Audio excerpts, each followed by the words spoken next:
కడప జిల్లా ఆర్టీపీసీ ఫయాజ్ తరలింపు వివాదం సీఎం చంద్రబాబు దృష్టికి వెళ్లింది. బీజేపీ ఎమ్మెల్యే ఆదినారాయణ రెడ్డి, మాజీ ఎమ్మెల్యే టీడీపీ నేత జేసీ ప్రభాకర్ రెడ్డి మధ్య బూడిద తరలింపు సరఫరాపై వివాదం నెలకొంది. ఈ ఘటనపై సీఎంఓ అధికారులు జిల్లా అధికారులతో మాట్లాడి వివరాలు తెలుసుకున్నారు. సీఎం చంద్రబాబు బూడిద తరలింపు విషయంలో రాజకీయ వివాదం చెలరేగడంపై సీఎం ఆగ్రహం వ్యక్తం చేశారు. ఇరు పార్టీల నేతల తీరుపై అసంతృప్తి వ్యక్తం చేశారు ఆయన.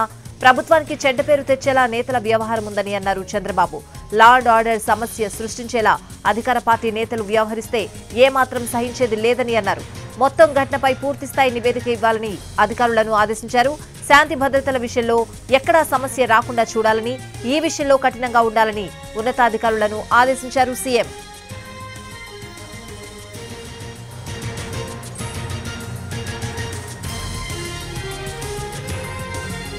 ఫ్లాష్ లోడింగ్ చేసే వరకు తమ వాహనాలు కదిలే ప్రసక్తే లేదంటున్నారు జేసీ ప్రభాకర్ రెడ్డి అనుచరులు.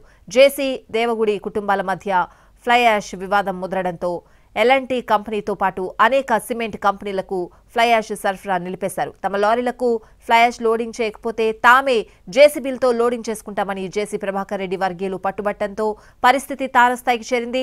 తమకు రావాల్సిన పాత బకాయిలతో పాటు ఎల్ఎన్టీ కంపెనీ ట్రాన్స్పోర్ట్లో 50% కాంట్రాక్ట్ అగ్రిమెంట్ ఇవ్వాలంటూ పట్టుబట్టారు జమలమడుగు ఎమ్మెల్యే ఆదినారాయణ రెడ్డి వర్గీయులు. దీంతో ఫ్లై యాష్ ట్రాన్స్పోర్ట్ వ్యవహారం చిలికి గాలివాన్లా మారింది. ఆర్టీపీసీ నుంచి మరింత సమాచారాన్ని మా ప్రతినిధి రమేష్ అందిస్తారు. ఫ్లై యాష్ ఫైట్ కొత్త పుంతలు తొక్కుతోంది.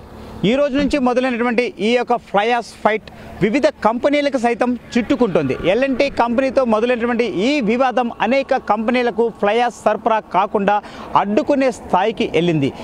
ఉదయం నుంచి కూడా అధికారులు ఏ వాహనానికి ఫ్లై యాష్ను లోడింగ్ కాకుండా ఆపివేయడంతో అనేక కంపెనీలకు వెళ్లాల్సినటువంటి ఈ యొక్క ఫ్లై యాష్ అంతా కూడా ఆగిపోయాయి. మనం చూస్తున్నాం ఉదయం నుంచి కూడా దాదాపు 7 వాహనాలు జేసీ ప్రభాకర్ రెడ్డికి సంబంధించినటువంటి లారీలన్నీ కూడా ఈ యొక్క థర్మల్ పవర్ ప్లాంట్ వద్దకు చేరుకున్నాయి. కాకపోతే ఇక్కడ ఉన్నటువంటి వివాదం అటు జేసీ కుటుంబానికి అదేవిధంగా దేవగుడి కుటుంబానికి గత వారం రోజులుగా తీవ్ర స్థాయిలో విభేదాలు చోటు చేసుకుంటూ రావడంతో ఇక్కడ మాత్రం ఈ యొక్క వివాదం అనేటువంటిది మరింత ముదిరిందని చెప్పవచ్చు.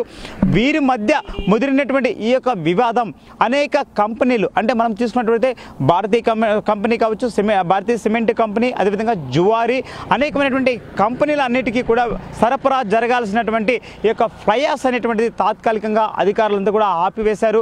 ఎందుకంటే ఇక్కడ నెలకొన్నటువంటి వివాదం వల్ల వారికి కూడా సమస్యలు తలెత్తుతాయనేటువంటి ఆలోచనతో ఆర్టీపీపీ అధికారులు ఆ యొక్క ప్రాంతానికి ఎక్కడైతే ఫాండ్ ఫ్లై యాష్ అనేటువంటిది ఉత్పత్తి జరుగుతూ ఉంటుందో ఆ ప్రదేశానికి ఏ వాహనాన్ని కూడా వెళ్ళనీయకుండా పూర్తిగా ముళ్ళ కంచెలతో అక్కడ ఒక సెక్యూరిటీ వ్యవస్థ అనేటువంటిది ఏర్పాటు చేస్తూ వచ్చారు.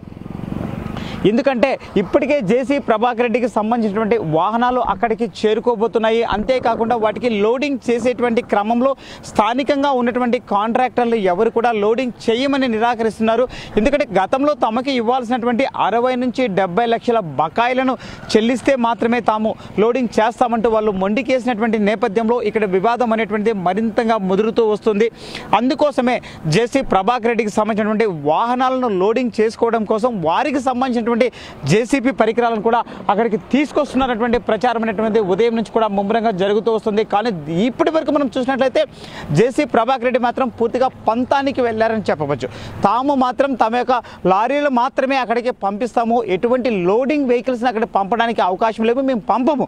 ఎందుకంటే మా వెహికల్స్కు లోడింగ్ చేసేంత వరకు వాటిని ఆ ప్రాంతం నుంచి కదిలించే ప్రసక్తే లేదంటూ వాళ్ళు కూడా భీష్మించుకు కూర్చున్నారు. కానీ వీళ్ళు సైతం మాకు ఈ యొక్క ట్రాన్స్పోర్ట్ వ్యవహారంలో మాకు కూడా 50% భాగం ఇవ్వాలి, అంతేకాకుండా మాకు రావాల్సిన పాత బకాయిలు ఇవ్వాలి, అవన్నీ కుదిరేంత వరకు కూడా తాము కూడా లోడింగ్ చేయమంటూ అక్కడ ఉన్నటువంటి కాంట్రాక్టర్లందరూ కూడా వారు ఒక స్థాయిలో భీష్మించుకు కూర్చున్నారు. సో ఇద్దరు నేతలు సంబంధించినటువంటి కార్యకర్తలు ఇక్కడ భీష్మించుకు కూర్చునడంతో ఇక్కడి నుంచి ఒక్క వాహనం కూడా బయటికి వెళ్ళడానికి ఎటువంటి అవకాశం లేని పరిస్థితి ఇక్కడ నెలకొని ఉంది. అదేవిధంగా ఆర్టీపీపీ అధికారులు సైతం ప్రస్తుతం ఏదైతే ఉందో ఇక్కడ పాండ్ సంబంధించినటువంటి ఫ్లై యాష్ పంపిణీ అనేటువంటి దాన్ని పూర్తిగా ఆపేసినటువంటి పరిస్థితులు ఇక్కడ నెలకొని ఉన్నాయి. ఈ వివాదం సద్దు మణిగితే తప్ప అన్ని కంపెనీలకు ఇక్కడ నుంచి ఫ్లై యాష్ సరఫరా జరిగేటువంటి అవకాశాలు లేవని చెప్పవచ్చు. కెమెరామ్యాన్ చందుతో రమేష్, ఎన్టీవీ, ఆర్టీపీ.